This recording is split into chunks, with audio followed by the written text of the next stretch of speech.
Every year on June 26th, the world marks the International Day Against Drug Abuse and Illicit Trafficking, a day dedicated not just to raising awareness, but to confronting one of the most complex public health and social challenges of our time. This year's theme is the world drug problem, persisting issues, new challenges, innovative responses. From rising concerns about drug use among young people to the growing popularity of substances like cannabis, tramadol, codeine, methamphetamine, and other synthetic drugs, communities across Nigeria are grappling with the consequences. But this story is bigger than the drugs themselves. It is about mental health. It is about unemployment and economic pressure. It is about trauma, hopelessness, peer pressure, and increasingly a generation looking for ways to cope with realities many feel unprepared to face. It is also about alcohol, a legal substance that often escapes scrutiny despite its enormous social and health impact. And while we often talk about arrests, seizures, and crackdowns, we don't spend enough time talking about prevention, treatment, recovery, and the people behind the statistics. Joining us this morning in person is David Folaranmi, addiction recovery coach, advocate for drug abuse awareness and drug use policy reforms, and the chairman of the Board of Trustees of Advocates Against Alcohol Harm in Nigeria. David, okay, I'm meeting him for the first time in person. Yeah. The ladies have met him. It's good to have you in the studio. Good to be here again. Good morning. Always excited to be around David because he just brings wisdom. So David, let's just go straight into it. You know, when Nigerians hear drug abuse, the first person, the picture they paint, you know, is somebody whose life is completely falling apart. Yeah. That means people roaming the streets, wearing tattered clothing, looking haggard and harassed. But is that the only picture that drug abuse just paints, or that, you know, people just have? Absolutely not. And like, you know, I always like to tell stories. Yes. So we have a case study of somebody who was brought into rehab recently. She is a top, you know, she works in the financial sector, and she's at the top of her career. And she's been using drugs for almost 6 years. And nobody knew it. So in answering your question, we have what we call functional drug users. Yeah. So they're not the types that you see unkempt, you know, wearing tattered clothes, roaming the streets. Some of them have families. They have wives, they have children, or they have husbands, they have children, they go to work, they show up, you know, in church, at the mosque, you know, but at the end of the day, they are still struggling with substance use and addiction. So it's not only the people who you see with tattered clothes, you know, looking unkempt, walking around the streets that struggle with addiction. Quite a number of people are functional addicts. They still need help. And they're beside you in church, at the mosque, in the office, on the streets, at the grocery store. Yeah, wow. functional addicts. CNN guy, what was his name? That had drug addiction issues also. Oh, The one that does business. Richard Quest. Yeah. All right, now you talked about functional addiction, but you have so many people say that, you know, when they're taking it, and I quote, some of them say, oh, I'm only taking this to relax, or I need it to sleep, or I need it to stay productive. But what does addiction actually, or where does it begin? When does it begin? And at what point does, you know, occasional use become dependent on the drugs? Okay, so first of all, we need to know what addiction is. You know, a lot of people think addiction is a behavior, it's a habit, it's a moral failing.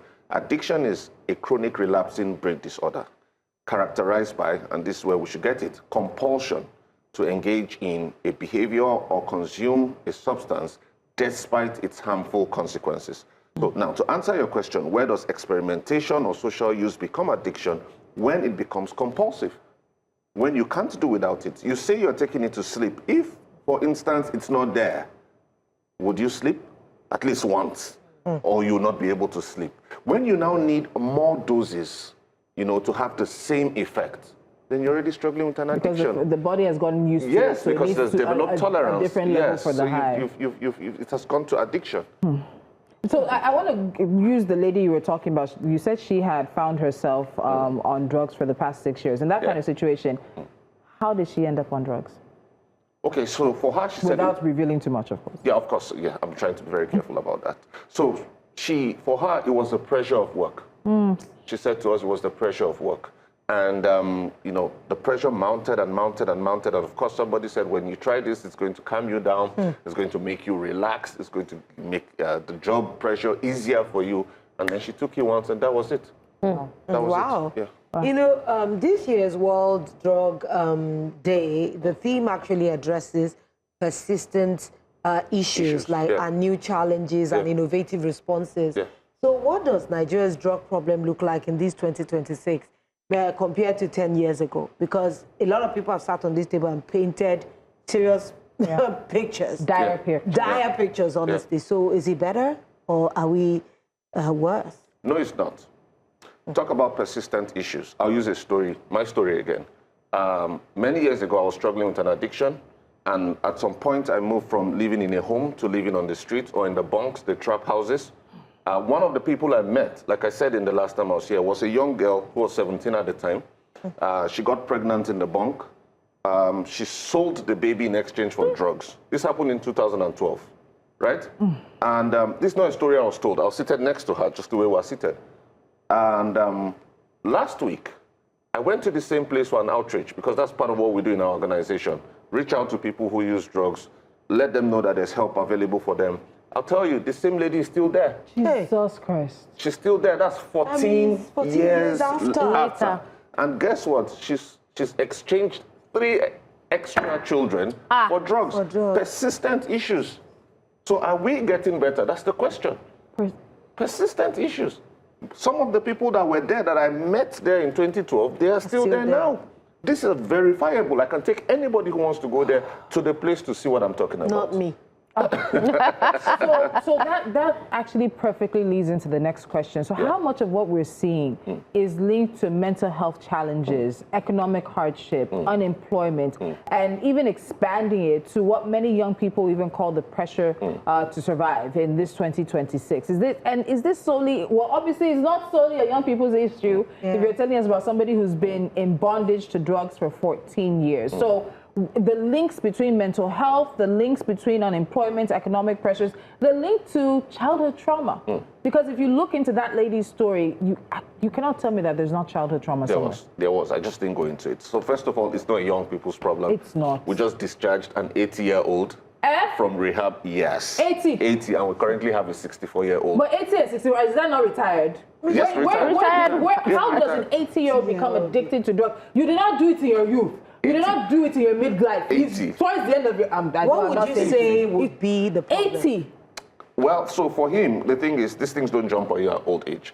You know, there must have been precedents. There must have been, you know, it has started in his youth, and it was never tackled. And right now, his children and grandchildren say, Dad, we don't want you to die like this. Let's get you the help you need. And his first son reached out yesterday and said, thank you very much. Baba is doing much better now. You know, and currently we have a 64-year-old who is still in rehabilitation. So it's not a young people's problem. That's what I wanted to point out. Then the question you asked, mental health issues and substance use, bidirectional relationship, especially with young people, because we often overlook the fact that young people can struggle with depression, anxiety, trauma, you know, and when they need an escape, you know, they give into substance use. So there is that relationship. Unemployment, you mentioned, there was a research carried out in Portugal, right, on how unemployment leads directly to substance use. And yes, once the young people have nothing to do, the government is not helping them out with anything. It's just the easy way out. You know, let's just do this, and then continues. So all of the other things you've mentioned, they relate directly with substance use. 64-year-old. Yes. Wow, 80 years. very, you know... Wait, I'm so sorry. Are they going on the streets to buy these drugs themselves? Yes, they are. There's so many things to this thing, because every time we discuss drug abuse, I feel personally, it's personal to me because of my family. On both my parents' side, I've seen a bit of drug addiction in there. So I tell my children every day that there's drug addiction in the family. So that means dependence is easy. Yes. So don't even experiment. Yes. Let me just add to that. You know, a group of professors in Harvard came up with a study, you know, after long years of research. And it shows, just like what you're saying, that addictive traits or tendencies can be passed through genes. So if you have it in your family, then it's very easy for you. You have to watch out for your children. So that becomes a risk factor, and you have to ensure that you have protective factors that will make sure your children don't fall prey, because they're susceptible. Yeah. They are susceptible. Much more than others who Much don't more have than it. others, yes. You know, it's interesting that, you know, many Nigerians will strongly condemn someone using cannabis or tramadol. Yeah. Yet, they think nothing of excessive drinking. even when alcohol abuse can destroy families, fuel violence, contribute to accidents, and even lead to addiction. Have we normalized, alcohol to a point where it no longer recognizes it as dangerous? Or what is the true cost of, what would you say we have that blind spot? Why would we have that? And many Nigerians still see addiction as, a weakness or a lack of discipline. How dangerous is that perception? First of all, unfortunately, the myth that alcohol is okay. We need to disabuse that. Yes. We need to disabuse that. What is a drug? A drug is anything apart from food or water that alters the way you think, feel, or behave. Acts on the brain or the spinal cord. Alcohol does that. It's just that unfortunate. Well, it's just that some people have more, yes, for it than others. But what about the percentage of people that once they take it, they start to suffer its consequences almost immediately? Now, the World Health Organization has said, and you can fact check, there's no quantity of alcohol that is totally safe for human consumption. So all that story we hear about it, red wine is good for your heart. No, please check the WHO website. This is not David saying it. This is the World Organization in charge of our health saying that there's no quantity of alcohol that is totally safe for human consumption. And then, because in our country we have this social or cultural belief in some places that alcohol makes you a man. That has led a lot of people into problems. It grows the hair. I'll give you an example. There's a guy, 26-year-old. He's been to 11 rehabs. Our rehab was the 11th one, right? 26. He's been expelled from 4 universities. When he came, and then I had to start digging deep to what was happening. I had to reach out to his family members because his dad is late. His brother told me, he said, when we were younger, our father will call 3 of us, 3 boys, and give us little shots of alcohol and say he wants to see which of us will be, man enough to chest it. Stand. And I said to him, then your father is the cause of your brother's problem, unfortunately. Yeah. Because that's where it started. That's where that seed was sown. Alcohol is a gateway drug. Yes, the fact that the other 2 brothers did not suffer it, you're not sure of the, makeup of this particular person. And now he's struggling 11 rehabilitation centers. Alcohol. Yes. No, of course it now increased to drug use and other things. So it's really that bad. So they those fathers don't just give it to the boys, they also give it to the girls. Oh yes, right? they do. Yeah. So to make them, make them feel as if, I really don't know the reason, understand the reason why behind it, but then even girls too. So, but then I'm glad you talked about alcohol, because when many Nigerians hear the phrase drug abuse, alcohol rarely comes to mind. Yet we see alcohol linked to road crashes, violence, workplace accidents, health complications, and, addiction, like you have said. So as chairman of Advocates Against Alcohol Harm in Nigeria, you've consistently argued, that alcohol deserves a much bigger place in our public health conversation. So why do you believe that alcohol-related, harm remains a neglected issue in Nigeria, and what policy gaps are making the problem even worse? Because the numbers, are telling us that more people are getting into alcohol use. More people are struggling with addiction to alcohol use.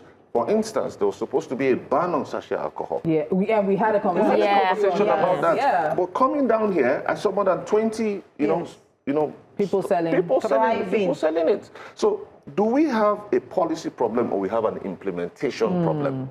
That's the question. Are we doing enough to implement the already existing policies that guide against alcohol harm? And what we do at ASHAN, that's the Association of Advocates Against Alcohol Harm in Nigeria, is to see that we can have a working national alcohol policy, that will reduce harm to the barest minimum caused by alcohol, especially among young people. Now we see it's so easy for them to put those things in their pockets, put in their drinks, take to school. Do we even actually actively put in place the 18 and over something? No, we don't. We don't. No, I told you guys the time I went to the supermarket and they sold a beer. They sold 2 glass bottles of beer to a young boy, and they say, "Oh, it's not for him; it's for his boss." So look, a lot of them go into those supermarkets and buy bitters, and they say, "No, it's agbo, it's healthy." Yes, It's herb. David, let's pick up this conversation from there, because whether it's alcohol, it's drugs, whatever it may be, it feels that too many of us are playing catch up in our homes. That's true. Because in Nigerian homes, addiction only becomes visible when things have reached a crisis point. So what are the warning signs families should be paying attention to much earlier? Very important. And of course, these warning signs evolve because the substances as well involved. Now we have the emergence of synthetic, drugs. These are drugs that are, created in the lab. In the lab to mimic the effects of, I'm so sorry. the natural. You heard about the methamphetamine bust recently? Of course. My head was... Do people understand what it means for us to be busting meth labs in Nigeria now? With foreigners operating in the lab. I believe it's wider than that. It's bigger than that. It is bigger than that. You're right. It is wider than that. But we'll leave that for the people who are supposed to handle that.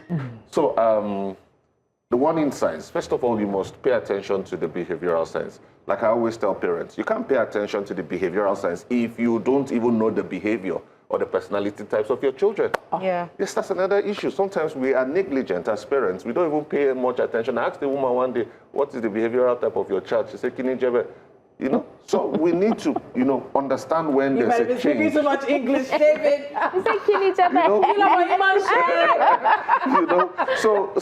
So first of all, for instance, when somebody who used to be very outspoken, the person eventually just becomes withdrawn, you need to pay attention to that. When there's a change of friends, the kind of person the person used to work with, you now see different set of people. The friends you used to know him with, you don't see them around anymore.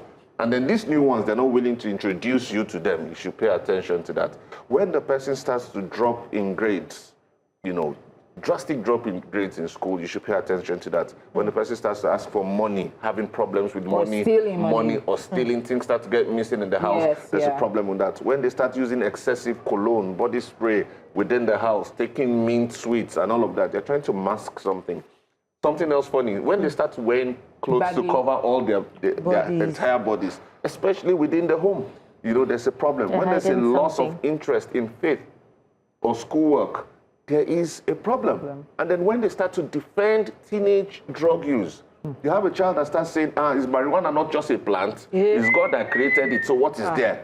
There's a problem. When you start to say drug paraphernalia with them, that's why as parents we should even know all these things. I was going to ask you, so what is drug paraphernalia? There's a parent out here who has heard this term but doesn't know what you're talking about. What are those sort of things that you say? Is it small pieces of wrapping paper? What looks like a pipe? I don't want to call them the right I should have brought examples. I don't know if that's allowed to be shown in the studio. NBC and drug things. We're being careful. Very careful. Okay, so but you're already mentioning some of them. The wrapping paper, the Rizla, lighter, the thing that looks like a pipe, like you said. The crusher. The crusher, exactly. Once you say a crusher, you should know that this syringes. That's the only thing a crusher is used for. It doesn't have any other use. So there's a crusher in your home. The person is smoking. Syringes, broken light bulbs. Broken light bulbs. They use as a bong or something. Exactly. You seem to be very. I don't know why. I watch a lot. Maybe I shouldn't come again. You seem to be doing very well. Yes, broken light bulbs. Once you start to see broken light bulbs all around the place, you should also pay attention to that. Bulbs. There's so many things you bring to this table that I would go back home and I would check. Because some of these things we cannot just continue to overlook.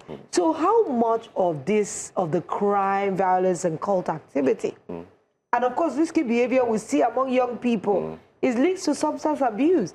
Because these days you just see an eruption of violence in some particular areas.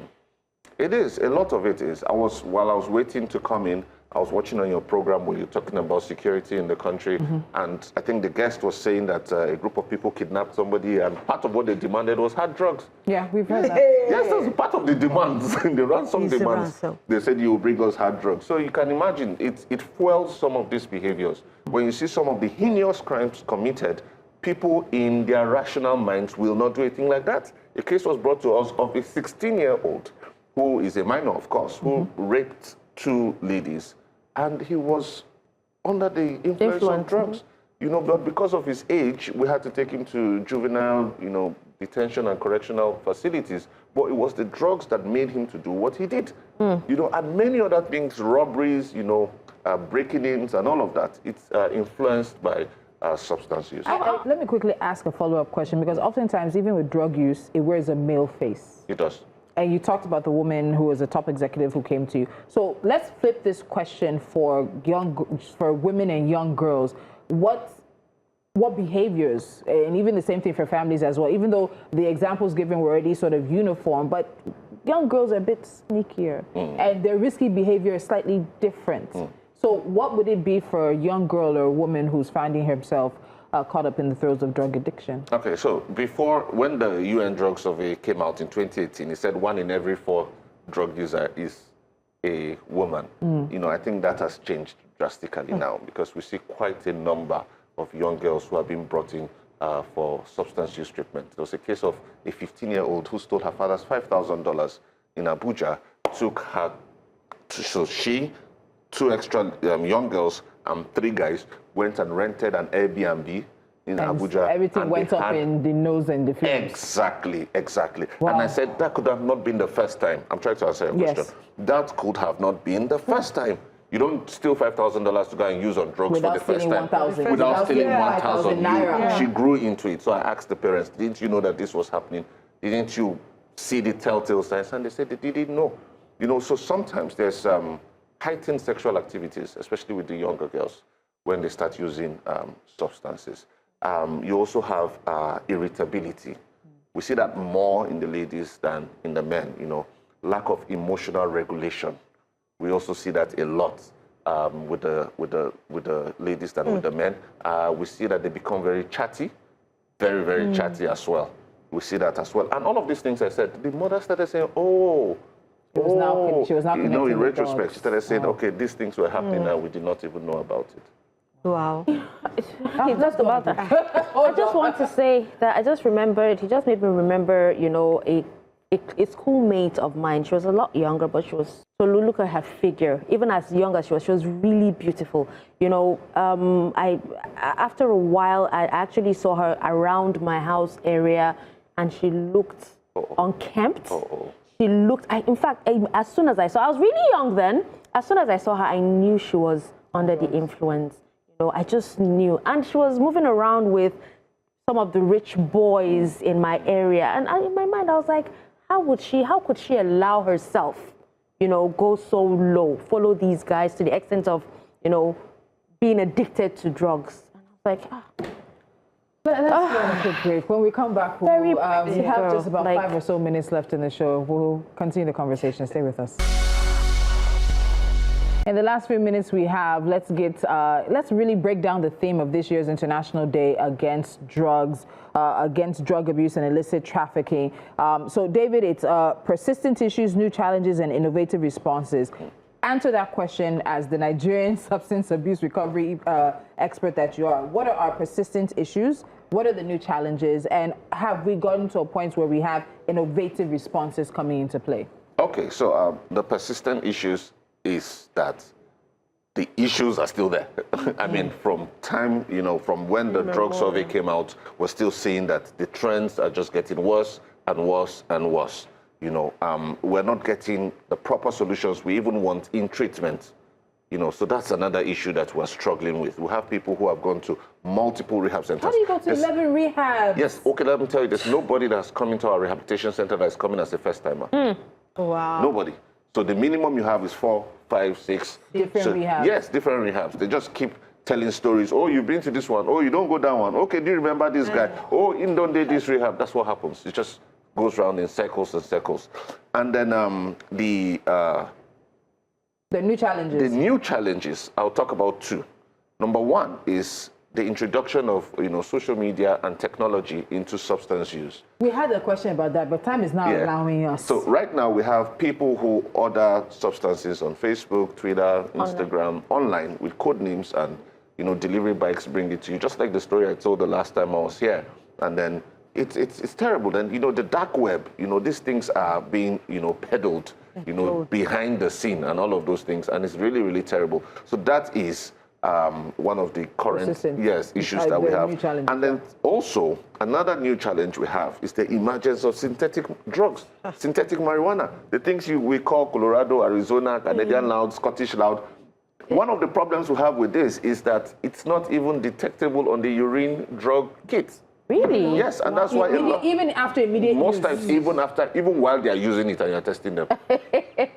So most of the young people, especially in our universities, are now turning to synthetic drug use because they tell themselves, don't worry, no go show for the test kits. Oh my God. You know, so the universities carry out random drug tests and the person is high, but you can't see anything, and they tell you, I'm tired. That's why my eyes are red. So we need to find innovative ways to answer that issue. We need to. That's something that we need to. We need to find innovative ways. I'm sorry, there's another issue. challenge that, because this happens in the north a lot. We have like 2 minutes. I just want to say, it happens in the north a lot. A lot of families from the north seem to think that marriage will solve their sons, you know, what do you call it, issues. So they just look for a random girl and say, oh, this is my son. And they get married to them thinking that it will make him a man. Absolutely, you know, and absolutely not. That doesn't work. I've seen it quite a number of times for over 10 years. I've seen it happen multiple times. It doesn't work.